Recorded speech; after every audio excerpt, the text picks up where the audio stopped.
Right और wrong की चर्चा शुरू होती है। राइट और रॉन्ग की चर्चा में जो सबसे पहली चर्चा शुरू होगी वो क्या है?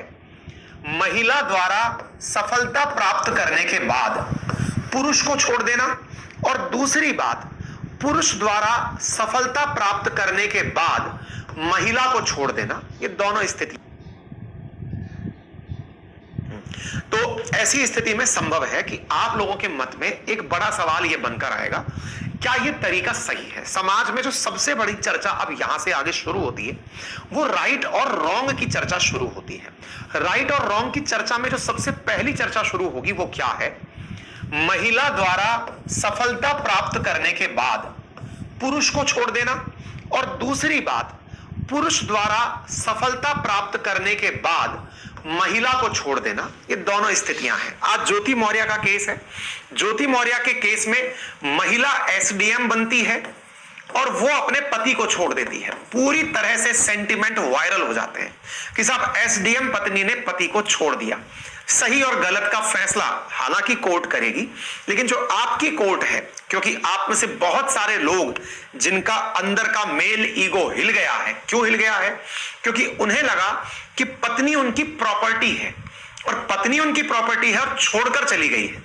कुछ विद्यार्थीगण, कुछ श्रोतागण इस कमेंट को भी लिख रहे हैं, आपकी नहीं छोड़ी, आपको तब जाके पता चलता। बहुत सही कह रहे हैं आप जिसकी जिंदगी के बारे में नहीं जानते उसके बारे में कहने की जो कला है, यही सोशल मीडिया ने दी है। और आपको पता है, सोशल मीडिया के पीछे या सोशल मीडिया के आड़ में बैठ करके ये जितने भी लोग कमेंट्री करते हैं या जो भी लोग कमेंट करते हैं, लिखते हैं, असल में ये अंदर से बहुत शैलो हैं।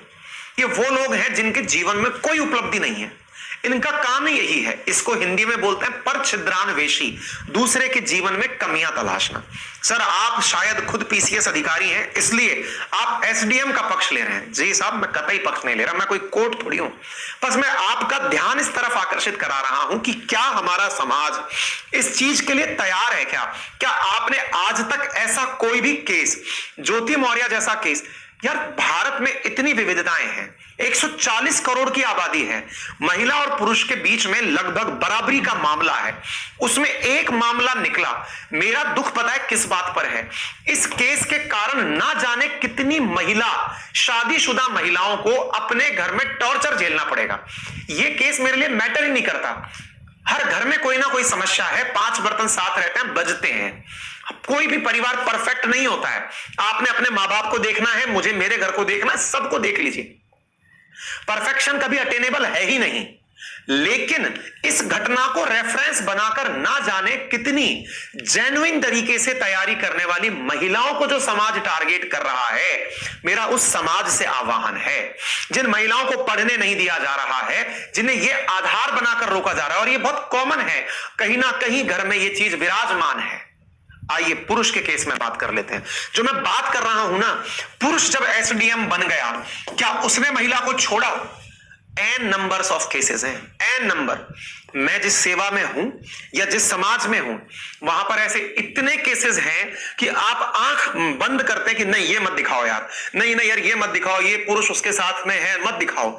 और महिला क्या कर रही है? वो अपने पति के उन कर्मों को देख करके आंख मूंद कर बैठी है कि शायद मेरा पति बड़ा हो गया है और वो मुझे साथ रख रहा है, यही मेरे लिए बहुत बड़ी बात है। और इससे समाज में क्या आती है बात निकल करके?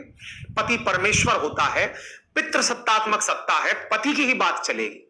अगर ऐसा है ना भाइयों, तो समाज में ना ये सब दिखावा देना बंद कर दो। महिलाओं की बराबरी, महिलाओं के साथ होने वाली घरेलू हिंसा, महिलाओं के साथ होने वाले यौन उत्पीड़न, महिलाओं के साथ वर्क प्लेस पे होने वाले उत्पीड़न, उन सब पर बोलना बंद कर दो। क्योंकि वो सब किसी ना किसी ऐसे ही मन चले का काम है जिसके मन में भी पैट्रियार्कल सोसाइटी घर करी हुई है, जिसके संस्कारों में यह है कि महिला मुझसे ऊपर कैसे निकल गई। बर्दाश्त ही नहीं होता कि अगर महिला पुरुष से ज्यादा पैसे पा जाए, एक समान पद पर रहते हुए महिला को ज्यादा चीजें मिल जाए समाज में बर्दाश्त से बाहर है। मैं अगेन कह रहा हूं, इन्होंने जो किया गलत है, मेरी नजर में अडल्ट्री क्राइम है।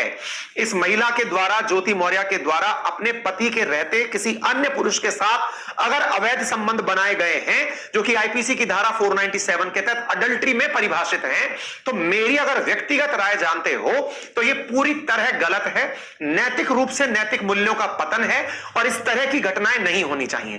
तो आप सेशन क्यों किए? फिर मैं सेशन किया क्योंकि इन जैसे लोगों की वजह से आप में से ना जाने कितने लोग ऐसे होंगे जो अपनी बहनों की शिक्षाओं से कॉम्प्रोमाइज कर जाएंगे, अपनी पत्नी, अपनी सिस्टर, अपनी भाभी जिनकी शिक्षा को आप संभवतः रोक देंगे, अपने बेटे की बहू को पढ़ने से रोक देंगे। मत करिएगा। सारी उंगलियां हाथ की एक जैसी नहीं होती, समाज के सब लोग एक जैसे नहीं होते, सारी महिलाएं एक जैसी नहीं होती हैं।